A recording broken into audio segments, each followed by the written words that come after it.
Tô de volta, Coach Emílio, nessa série de técnica de corrida. Hoje eu vou dar uma destrinchada num assunto que ficou bem bacana e gerou muito comentário, pergunta nas direct messages, alguns comentários, que é a questão do repertório motor. Qual é a influência do repertório motor na sua técnica de corrida? Eu quero começar lembrando para vocês que o nosso repertório motor ele é composto por todas as vivências corporais que a gente experimentou nessa nossa carreira aqui, desde que a gente nasceu, começou a se movimentar e até esse momento nosso que molda o nosso correr. Quais são essas vivências motoras? Tudo que a gente se movimentou desde criança, desde aquela nadadinha no útero da mãe, passando pelo rastejar, pelo rolar, pelo engatinhar, pelo andar, pular, saltar, correr, e aí a criança está formada com suas capacidades básicas de se movimentar. Essas vivências, isso que a gente experimentou, desenvolveu do ponto de vista motor, elas têm um papel preponderante no jeito que a gente se movimenta hoje, e como que esse período de gestação do nosso movimento, que é lá na primeira infância, como que ele consegue chegar até aqui influenciando a gente, porque a partir das formas primitivas de se movimentar, a gente moldou as estruturas funcionais do nosso corpo humano, desde a estabilidade articular, como se formou a estrutura óssea, se ela está desenhada tridimensionalmente, foi moldada a partir dos movimentos que a gente fez no começo da vida e vai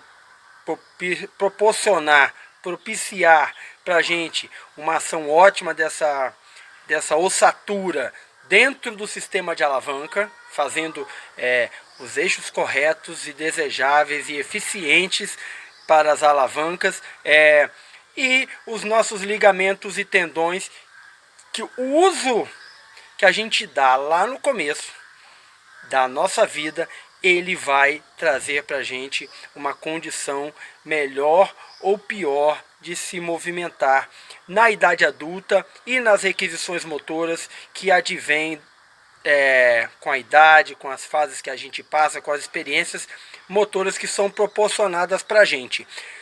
Toda essa gama de movimentos, a gente tem um tempo a desenvolvê-las e uma qualidade a desenvolvê-las. Quando a gente tem o tempo correto de rastejar, né, seguindo a progressão da maturidade neuromuscular, né, ou quando a gente deixa os movimentos instintivos para já os movimentos mais conscientes, quando a gente vai respeitando esse tempo, essa progressão, a gente respeita e não adianta algumas fases, então a gente tem uma maturidade de todas essas estruturas, das ligações neuromusculares, a gente tem uma maturidade, a gente tem maior qualidade nesse sistema de movimento, né, que é sistema de movimentação humana. Se a gente tem uma pressa de passar fases, se a gente tem pouca vivência, se a gente tem uma deficiência de possibilidades lá na infância de estar desempenhando essas primeiras vivências motoras que eu relatei aqui no início do vídeo, a gente vai ter um sistema neuromuscular, um sistema de alavanca menos maduro, né? Ele não chegou à maturação e foi sendo submetido a usos diversos que excedem a maturidade requisitada para aquela movimentação, e isso também dá um pouco menos de qualidade para o nosso movimentar. Eu tenho aqui o roteirinho, vou passar para a segunda página de 3, a gente não vai passar de 15 minutos nesse vídeo de jeito nenhum, tá? Uma vez que a gente já descobriu como essas vivências motoras da primeira infância repercutem na nossa idade adulta, repercutem no nosso movimentar-se. Onde a gente vai chegar agora? Nas práticas e nas vivências motoras que são além da infância, daquela infância de movimentação rústica. Então a gente passa para um repertório composto por brincadeiras manuais, onde a gente tem, por exemplo, e várias outras, rodar peão, jogar bola de gude, brincar de pegar vareta, desenhar, seja no chão ou no papel, das várias maneiras de desenho e escrita. A gente tem nas brincadeiras manuais a programação neuromotora refinada, que vai influenciar todo o arco reflexo que conduz da mão até a medula e ao cérebro e volta. O tratamento dessas informações motoras, então a gente moldou um refinamento com essas atividades, né? Isso é primordial para o arco motor, que vai gerenciar toda a capacidade de movimentação humana, né? É dessas conexões finas que vai depender muito das capacidades de movimentação do adulto. Outra coisa, essas brincadeiras motoras manuais, elas vão desenvolver uma maneira peculiar das nossas inteligências se desenvolverem. Essas conexões de coordenação fina, elas vão desenvolver como a gente determina os métodos de ensino e aprendizagem. Isso vai ser muito importante para todas as inteligências, mas primordialmente para inteligência motora, que a gente vai requisitar a cada vez que a gente for submetido a um novo padrão de movimento, a um novo padrão de equilíbrio, a um novo padrão de força. E a gente vai usar essa memória, essa conexão neuromuscular para adaptar o nosso movimento às novas formas de movimentação humana, tá?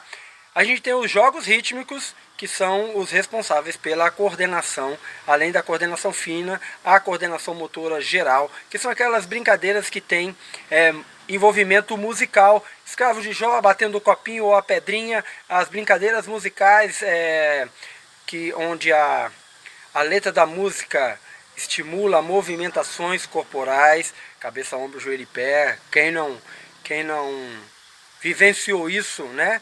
Lá quando era gurizinho e gurizinha.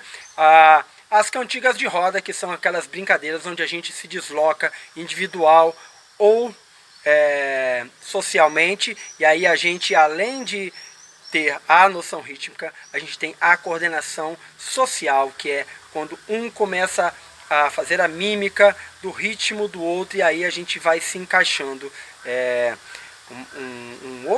Um outro padrão de entender a conexão para o movimento, tá? E aí a gente culmina nas práticas esportivas, onde são movimentações um pouco mais refinadas, que envolvem técnicas específicas e regulamentos, onde a gente vai adequar a nossa maneira de movimentar a uma estrutura esperada. Então a gente vai se comportar de acordo com o que a modalidade determina ou pede a gente. E isso também tem um grande valor no conjunto das atividades motoras que vão influenciar na sua técnica de corrida. Tudo isso colocado, a gente vai ter, a partir dessas vivências, a formação do repertório de movimentos, que é juntar todas as lembranças e as maneiras de se movimentar, equilibrar, gerar alavanca, administrar alavanca, gerar torque de força. Isso tudo vai ser composto nesse repertório de movimentos, né?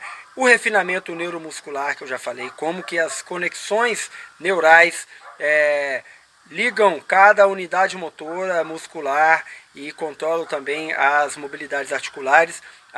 O deslocamento eficaz vai ser determinado também por esse conjunto de vivências. A utilidade das alavancas, se a minha alavanca é útil ou não, se ela serve ao movimento que eu solicito ou se ela fica deficiente. A qualidade muscular, quando a gente faz as práticas esportivas, a gente tem as primeiras vivências de força, resistência, potência, explosão. Isso vai determinar as conexões, vai determinar que tipo de musculatura eu estou formando para as minhas requisições adultas. A coordenação neuromuscular, que é conexão cérebro via sistema nervoso até a movimentação, que seja desde o toque, vai e volta, respondendo como movimento, e a coordenação motora geral, que é o encadeamento das alavancas das cadeias musculares, seja com ritmo, seja com uma técnica específica de se movimentar. E, finalmente, o correr eficazmente, com naturalidade, que não seja desenvolver eficácia não seja uma coisa artificial para nós. Isso tudo vem do conjunto das vivências motoras que a gente teve na infância. Vou passar para a última parte, já encaminhando o final. Eu quero lembrar para vocês e para todos os profissionais que possam estar vendo isso aqui, trabalham com corrida, trabalham com corredores, tudo isso culmina no indivíduo. Quem é o corredor que chega hoje na assessoria, que se inscreve na corrida, que chega lesionado para o ortopedista ou para o fisioterapeuta? Quem é o perfil do corredor? Na grande maioria, e eu falo isso acima da média porque é o que a gente recebe nas requisições da assessoria esportiva, os profissionais de educação física, nas academias e também nos consultórios de ortopedia, nos consultórios de fisioterapia. Quem é o corredor hoje? É aquele cara que deixou muito tempo de fazer atividade física, ou a pessoa que ficou à parte desse mecanismo de formação das habilidades motoras por N motivos, né? A criança que não engatinhou, que não rastejou, que era tida como preguiçosa, que não fez educação física, que não fez prática esportiva e foi levando a vida alijada do movimento, ou não teve estímulo, ou se esquivou das possibilidades. Isso não importa agora, o que importa é que agora essas pessoas estão interessadas em se movimentar, estão chegando para fazer treinamento com as seguintes características. Ou elas têm uma amnésia motora, que aí eu me refiro às pessoas que tiveram uma boa formação ou média formação do repertório motor, mas devido às condições de vida, isso foi suprimido, substituído pelo estudo, substituído pelo trabalho, isso adormeceu. E aí ela tem, a gente pode chamar de amnésia motora. Ela já não reconhece as conexões, já não reconhece os usos e está no estado de latência. Ou então é um praticante que tem uma lacuna motora, tem um espaço vazio onde era para ter sido preenchido por vivências motoras, e essa pessoa chega hoje para iniciar o treinamento de corrida e ela apresenta ineficiência motora. E eu digo apresenta, ela não é ineficiente, ela não tem ineficiência, ela apresenta porque é uma situação passageira, é uma situação temporária que a gente pode modificar. Isso se revela na inibição muscular, no uso indevido das alavancas e das estruturas musculares que compensam usos de outros músculos, numa sobrecarga, ou seja, num peso excessivo para a capacidade já reduzida do sistema articular, do sistema de movimento, do sistema de alavancas, ou pessoas que apresentam lesões devido a movimentar-se.